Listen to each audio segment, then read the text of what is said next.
More than 100 non-governmental organizations have released a joint statement demanding action to protect Palestinians. They say, as mass starvation spreads across Gaza, our colleagues and those we serve are wasting away. Aid workers are joining the same food lines, risking being shot just to feed their families. The charities went on to urge governments to press Israel to open all land crossings, restore the full flow of food, clean water, medical supplies, shelter items and fuel through a principled UN-led mechanism. They emphasized states can and must save lives before there are none left to save.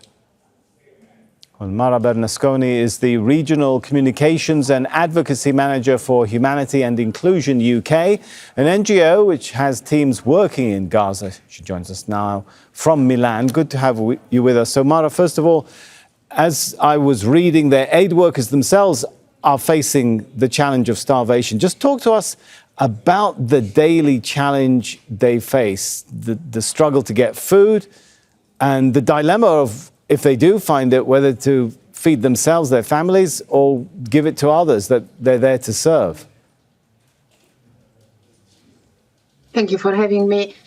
Yes, as you said, we are at the peak level of starvation, where people are literally starting to drop dead. And our colleagues, as also my colleagues from Oxfam just said, are humanitarian workers living in Gaza and are not separate from suffering. They're experiencing death, hunger, displacement, danger since 21 months. They're incredibly brave and strong. And in the past months, they served people in need while trying to survive, but they are collapsing as well.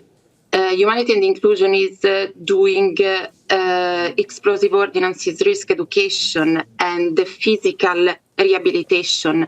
Those work requires a lot of strength, concentration, and our colleagues are physically and mentally depleted. They are struggling to concentrate or function because they face directly the effect of dehydration and malnutrition.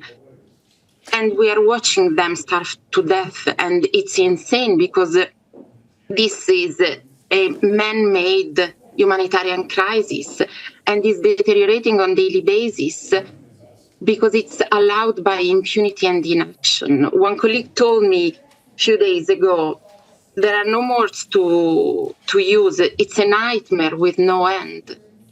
The Gaza Health Ministry is talking about over 1,000 people dying in Gaza while seeking food. Is the choice people face either die of hunger or risk dying by a bullet at these notorious Gaza Humanitarian Foundation sites? There is also the option of dying under bombing. There is also the option of dying under rubble while looking for their beloved ones due to unexploded ordnance that are remaining under rubble. I mean, it's a death trap, whatever we are looking for, whatever perspective. Of course, we are witnessing the highest level of desperation. And exactly 2 months ago, the Israeli government-controlled scheme, the so-called, as you mentioned, Gaza Humanitarian Foundation, began operating.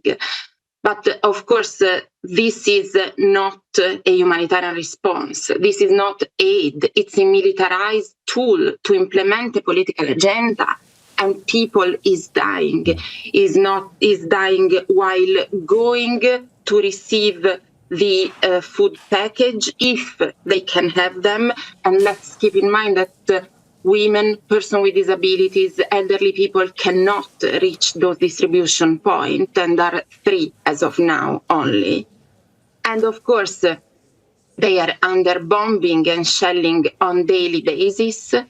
And there is starvation that is, of course, now with all the blockades of humanitarian aid, is again an additional burden for them. Mara, your organization is one of the 100 NGOs which are calling on governments to press Israel to allow aid in. What is it that governments could be doing that they're not? They have all the legal, political and economic instruments to stop this nightmare.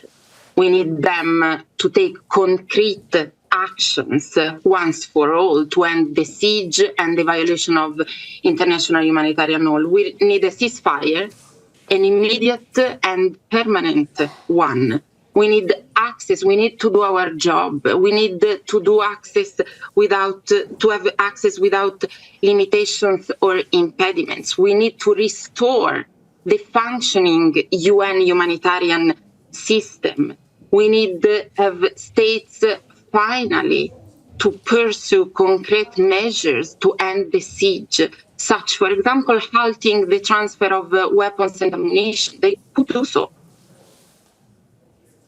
And Mara, more than 100 people have died of starvation, according to the Gaza Health Ministry, and 80 of them, no less than 80, children. Has the humanitarian system failed? Has the international order failed? I think that humanity has failed. The humanitarian system is not failed. It's being deliberately and systematically dismantled by the government of Israel, by their blockade, the restriction, the introduction of